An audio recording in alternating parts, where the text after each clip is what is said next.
Tonight we're talking about the tragic murder of an 8-year-old boy in Deer Park, Texas. It would result in widespread fear for children on Halloween. It's Val Evans, and thanks for joining me. It is just an absolute terrible tale.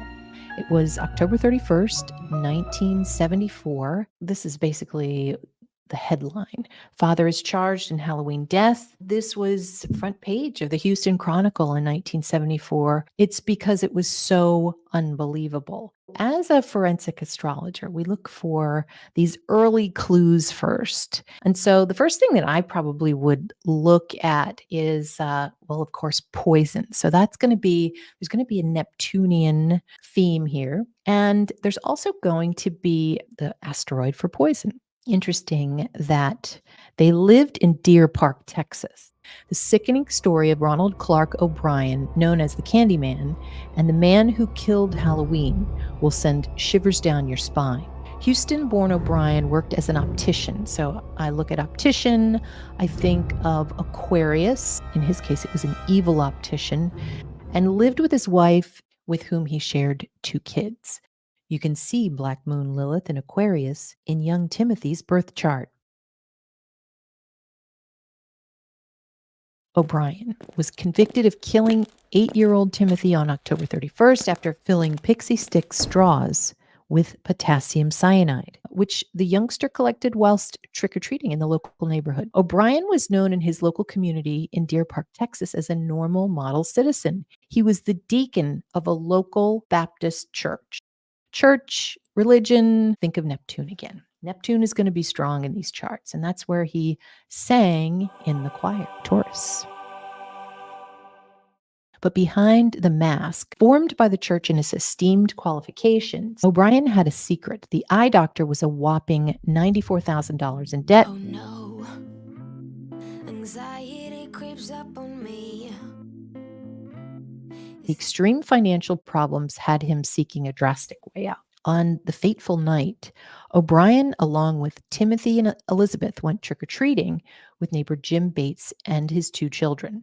Bates, according to the plan, agreed by the parents, would wait outside the homes while O'Brien walked up to the front door with the young kids. The arrival at one door proved unsuccessful. Nobody was home. The children quickly rushed off to the next house. O'Brien, who had stayed behind, emerged with more treats for the children, including 5 pixie sticks straws. O'Brien told Bates the people living in the house simply hadn't opened the door in time, and the night continued until the rain thwarted their plans. Later, young Timothy fatefully asked his father for more sweets. As little Timothy was climbing into bed, he begged his dad for some of his Halloween sweets, and O'Brien handed him the pixie sticks he had collected, quote, from the house while he was alone. He even helped his little boy open the sealed packet. Soon after, little Timothy buckled in agony and began being sick, convulsing in the bathroom. He was in an ambulance for an hour and then passed away. A post-mortem revealed he had been poisoned with potassium cyanide. As police began to suspect O'Brien, he continued to claim the sweets had come from the empty house. Thankfully, none of the youngsters had been able to open their pixie sticks. One even fell asleep holding the sugar straws. The father told the police he couldn't remember which house he thought the poisoned sweets had come from. But then, after he was forced to walk about, recognized the home. He insisted he had only seen a man's arm and that no lights had been turned on. The botched alibi, and remember, we've got alibi, so I write that down. Alibi is North Node. Homeowner Courtney Melvin was an air traffic controller and had been at work until 11 p.m. that night. So there was no way he could have handed over the poisoned sweets. There he is. It was then that police found the massive debt. And by the way, I believe the police were a little skeptical because they were like, "You don't remember which street you were on?" And his friend said, "Well, we only went to 2 streets." I mean, these are little kids. They were like, okay, you don't remember what street?" It was then that police found the massive debt, and the father had taken out a $10,000 insurance policy on each of his children's lives in January 1974. This was increased by $20,000 just a month before Timothy's death.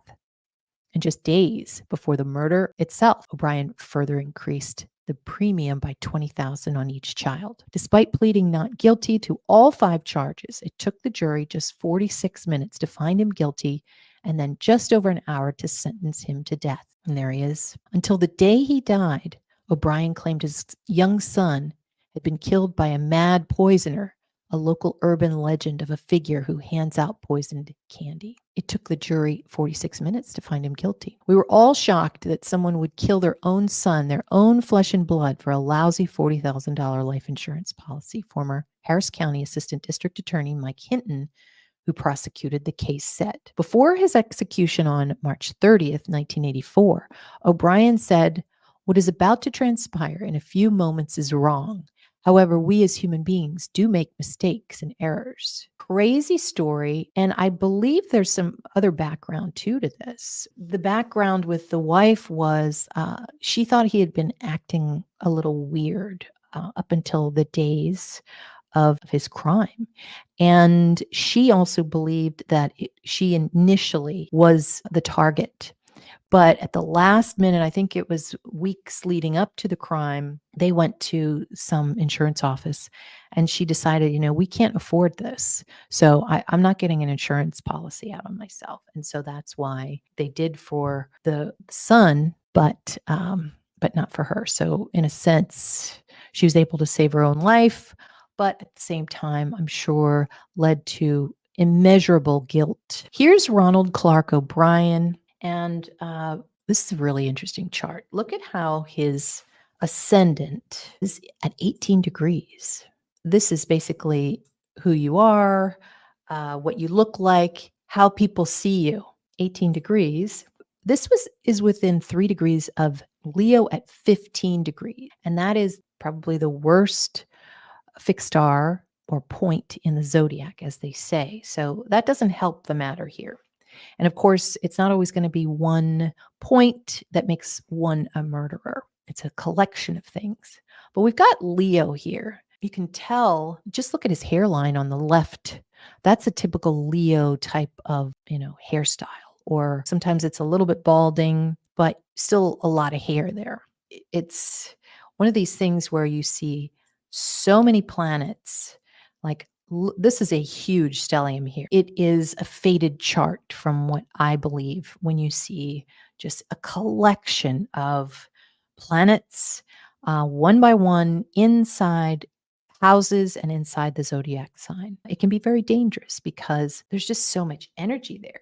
Next thing I see here is Neptune. Neptune stands for poison in this crime, and it is conjunct not just Chiron, which is wounds and pain, inflicting pain using poison, but the worst thing we always see is Black Moon Lilith, having a dark motive, not having any compassion towards others or not having any feeling, just trying to carry out something that is of his benefit and no one else's. And Neptune can also, it's in the second house.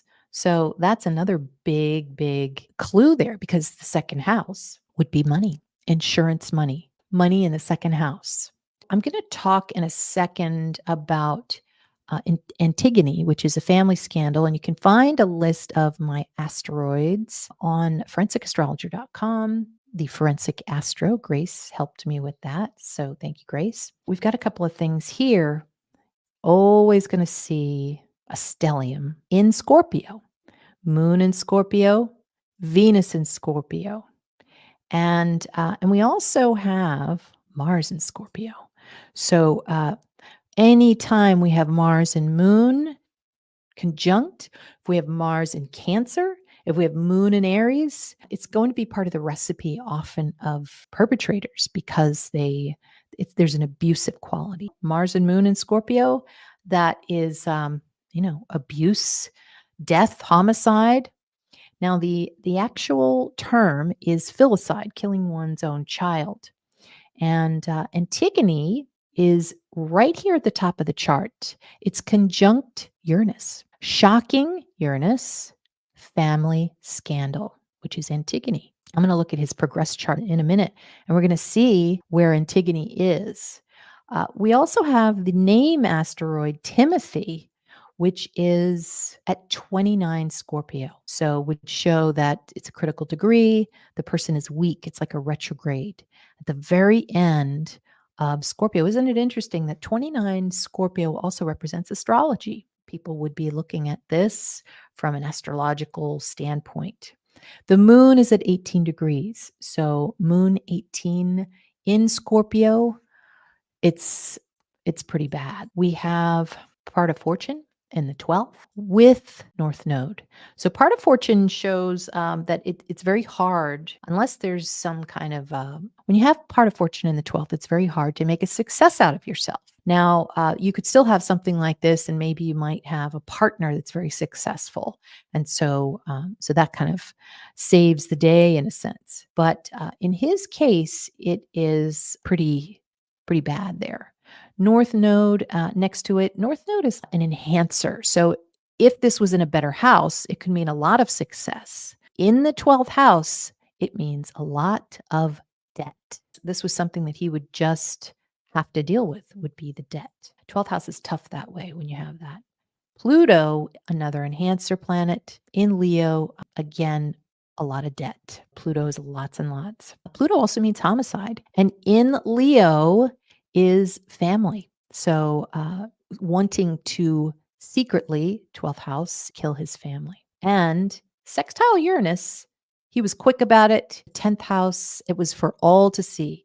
He didn't do this. He wasn't able to just carry this out and have it be a local type of crime. This was, the world would see this for decades later. And so he was born on the 19th of October in 1944. It's interesting about Timothy being right next to Venus there, which is money. Timothy would be seen by him as being potentially a financial resource. Timothy was seen as, in a sense, the family income, but with Scorpio there, having to commit murder, which is Scorpio. One thing when you look at the family scandals too, you want to look at the 5th house because that's the family. And the family is ruled by Sagittarius. And so what we would do is we would look at Jupiter. Jupiter represents, you could have two planets that represent the child here because it's kind of like Mercury and Jupiter both represent Timothy. Timothy's about 8 years old, and he's just coming out of the Mercury period, going into the Jupiter period. So interesting that Jupiter would rule the 5th house here for him. And it's squaring Uranus, child shock.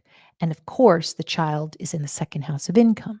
So he would see his child as being a source of income. Also, look at the 2nd house that rules Virgo, and what we would do is we would look at Mercury, another planet that would represent the child, and it's in Libra. Got a lot of Libra, and Libra means sweets. So you're going to see that word a lot when you read about this case. Sweets. Well, the child wanted something sweet. And in the 3rd house, the neighborhood. This would definitely play out almost literally here that, he plans the poison. Sagittarius can mean planning. There's some evil, motive involving insurance. And then he would take the child out into the neighborhood, which is the 3rd. With Uranus up at the top, squaring Jupiter, that's where the family would be shocked, and especially the child. The child would die. Virgo is health issues. So obviously his body, everything's shut down. And with the Halloween costume, Neptune could be the Halloween costume. But then Virgo can also be clothing too. So you kind of have both there next to each other. Okay, so let's get to the next chart. Okay, this is the progressed chart. There's Antigone at the top right here, very elevated, meaning very strong, and meaning family scandal. Shocking with Uranus, meaning shocking. Next to Antigone, family scandal. This is the date that they went trick or treating. This is on Halloween 1974. And this is where his birth chart is progressed to this chart. So let's see what we've got here. We've got an ascendant. His ascendant is now in Virgo, and Mercury would rule his chart. There he is, right there. And always see this with an opposing planet and a straight drop. This would be his shocking fall in his life. So he would be able to see this prediction in the years if he had, fast forwarded his chart to around now. He would have looked at that and said, "Whoa, that doesn't look so good. I wonder what that's all about." And that's normal too. I mean, a lot of us have that. And it doesn't mean we're murderers, but it does mean that something, how would I say it? It's like you can't help it. Like he's working towards that. I don't know. What do you think? Do you think he could have helped it? Do you think he could have? I mean, he was at church all the time. So let's take a look. This is him. This is the chart ruler as of Halloween 1974. Take a look at the stellium there in his first house. Well, who's in his sights, which is to be the first house? And also, the first house would be how people are going to see you, too. So remember that. People are going to see him as an evil person. Look at how there's Black Moon Lilith there, pretty much on top of Chiron, someone who is evil and wounds using Neptune poison. So he is being seen poisoning children. Jupiter would be children. So there's that. And then you've got the third house there. The third house is the neighborhood being able to, with that sextile there, Sun and Mars in Scorpio. There might have been some jealousy there. Third house is what's on your mind. He might have been maybe jealous of other people and how, he's suddenly in front of him. He's seeing everybody driving, whatever they drove back then. These big cars. Mars is cars. So jealous of maybe other men or, what they're driving, third house. Now, Poisson, that is the asteroid for poison. It is conjunct Venus. So he's going to pay money for poison. He's going to have poison in his house in the fourth house. Moon is right there. So that's going to become famous. And it wouldn't surprise me. I don't know if there is, but there's Sagittarius there in the fourth house. That's like a Hollywood movie. So maybe Hollywood movies would probably be inspired by this story. Always see that in big crimes. Sagittarius is involved somehow. So Poisson, it's in Capricorn. Capricorn is death, and it's ruling the fifth house. And then also take a look at the south node there. That's what you're going to leave behind. Now, remember, this is progressed. So he had that in there for a while, and he's ready to leave it behind. He wants to leave his family behind. Maybe he doesn't think he's going to, but he's going to be forced to leave his family behind.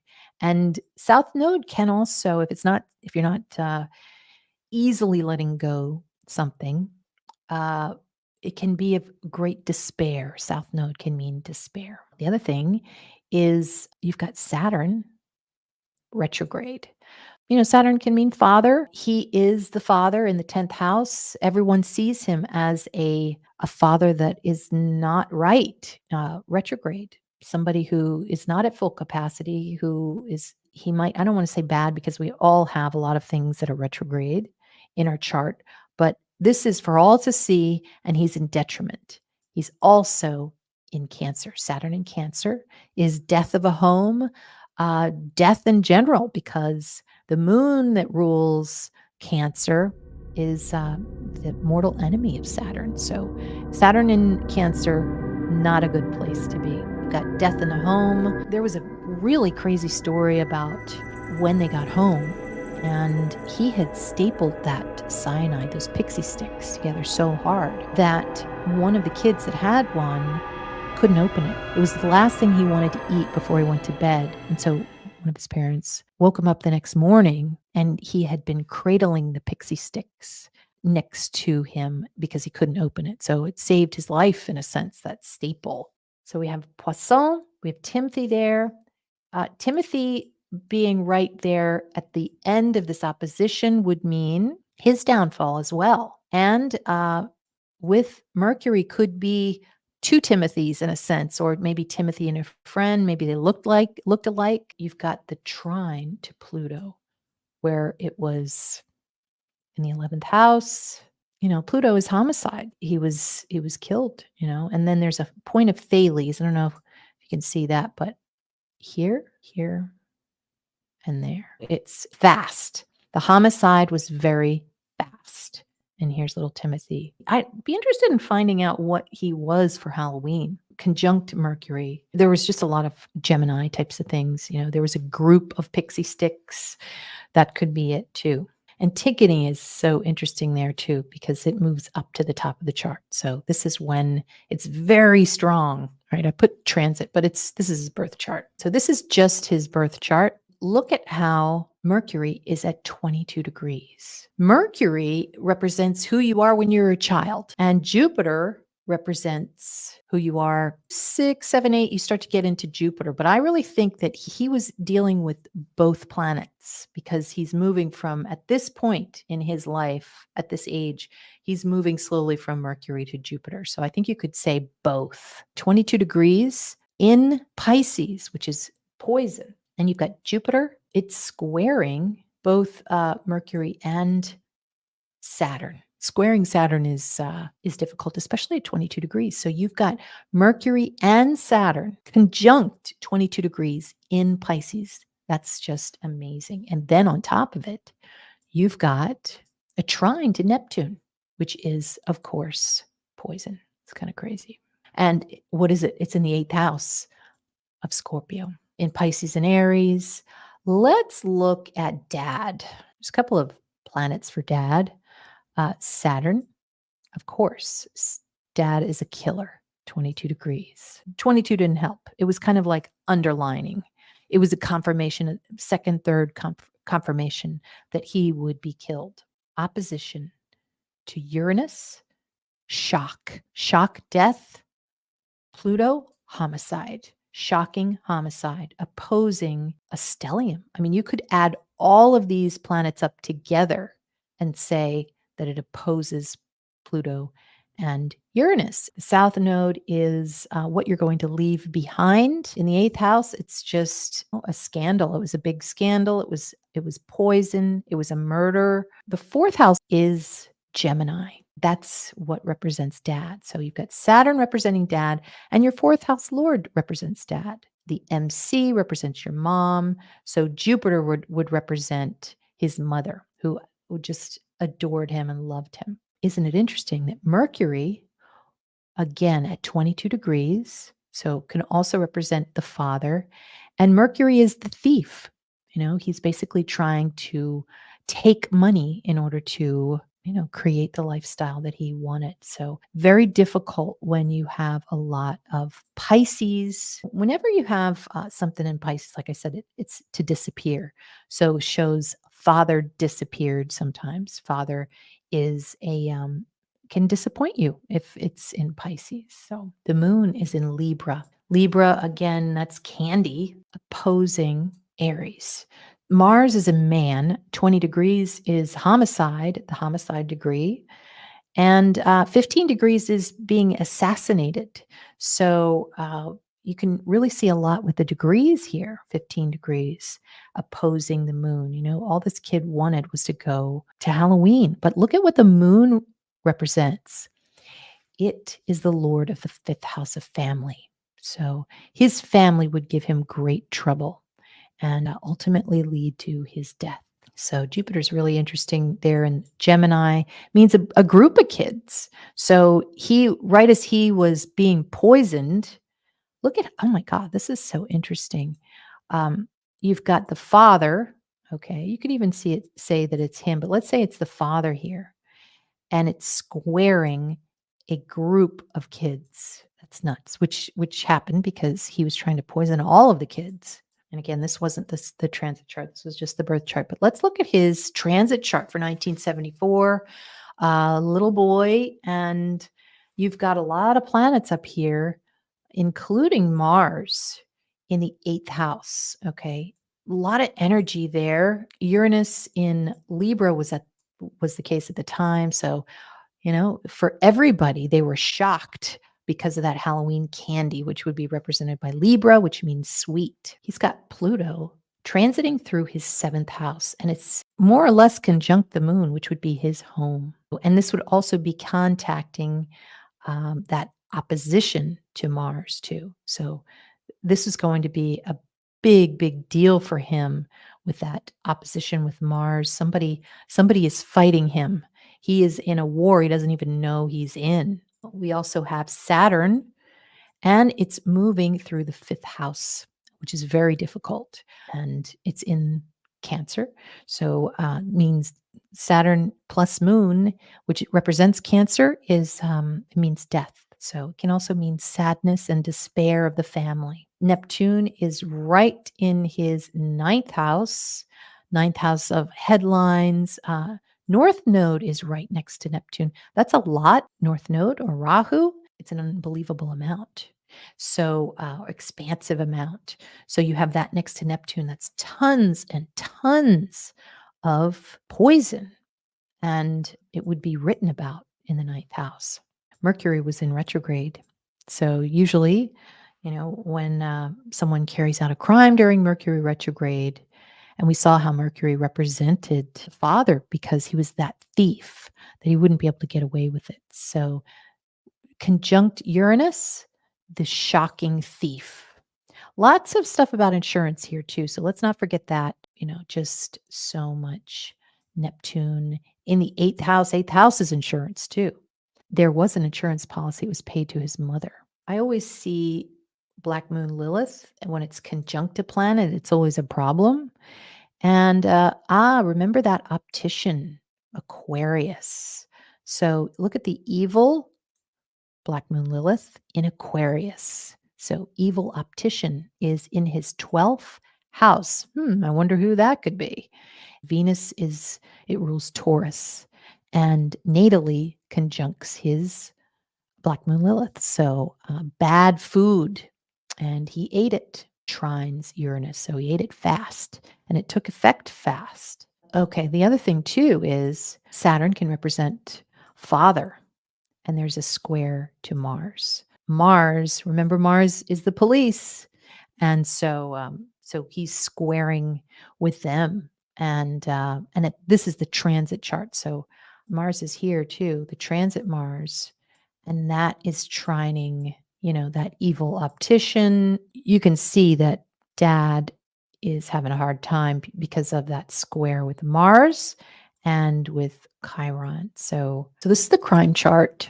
The crime chart is pretty amazing here. We often see that the ascendant is in Gemini for crimes that have things to do with kids, like with the Delphi, or even a group of people. We saw that with Robert Card.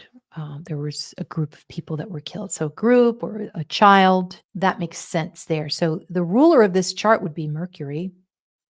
And of course, it's in retrograde in the family, the 5th house, family, fun. You could see that with the Robert Card case too, because what did he do? He went to the restaurant, he went to places where people were having fun in the 5th house. He also had family problems too. So you can kind of see that whole theme working out there. We've got a lot of planets in the 5th. So that automatically would give us some clues there. Are you serious? We've got 7 planets in the 5th house. That's nuts. So that would be our first clue. Take a look at what's going on in the family. And then we have a few things here going on in the 6th house. So Neptune is part of another stellium, would be another clue, because we look at planets that are in those stelliums, or 3 planets or more, to see if we can get some kind of an idea of what's going on. I was going to say the third house is ruled by Leo. So we would look at this because what would he say at first? He would say that the neighbor did it. We would look over here, you'd see the sun in Scorpio. So it's like, oh, well, that could work. It might be the neighbor. The only thing you could really see here is North Node is deception, and Neptune is the poison. So a lot of poison, and there's an alibi about poison. The sun is part of this equation because the neighbor, quote unquote, was, look at that. Uranus is the air traffic controller. And so there's a fight with Mars being a fight with air traffic controller. Well, then what we want to do is we want to look at where the perpetrator is. Perpetrator is Jupiter here. Jupiter is at the top in Pisces. Jupiter is not of his right mind, showing retrograde, and is not going to be successful because of the square with part of fortune. It's amazing. He was able to carry it out. I think it's just going to show a big theme about that person who is that air traffic controller, but he was at work. So yeah, that's not really that clear, I don't think, but interesting for future types of research there. I think the biggest thing that if we were to look at this chart and say, okay, who did it? We would look at Saturn. Saturn's the dad at 18 degrees in the second house. Dad had a financial benefit from this. So that would be the biggest one. And sextile to Moon in Taurus, that's right at the Algol stage. So you've got double devil here. You've got 18, and then you've got, Algol territory. So he got help from the devil. The Moon is help at Taurus, the devil. Yeah. And then also Jupiter representing the dad, because it rules the descendant, which is the symbol of the perpetrator. Jupiter is in Pisces, and Pisces means jail. Dad would go to jail. Isn't it crazy though? Did you see with Matthew Perry and everything that's come about since then that, lots of Neptunian stuff there, drugs, the hot tub. We were talking about it the other night. And the first headline that came out about the reaction of the Friends actors was that they were reeling, as in, fishing. We've got for the crime chart, I always like to look at Black Moon Lilith, and Black Moon Lilith is, where is it? It's in Aquarius. It's the optician. The optician is the dark force that you can't see. Black Moon Lilith often is that it turns the light off of that house, the ninth house. And ninth house traditionally would rule the father, evil optician there. So I would say in my top 3 or 4 points or tips would be to look where Black Moon Lilith is. And it explains a lot, I think. The crime chart, I think, gave a lot more than Timothy's transit chart did, but also very interesting about the progressed chart. Uranus in Gemini. Gemini is the thief, the shocking thief, or the thief that shocked. And also take a look when you want to go to see some of the asteroids. I go to Astro M and search fixed stars. Look at Gemini. Gemini is a very tough sign because there are quite a few bad markers for things that in your life that will take place. Thanks for watching Astrology and Crime with Val Evans. For more information, go to forensicastrologer.com or at Forensic Astrologer on Instagram.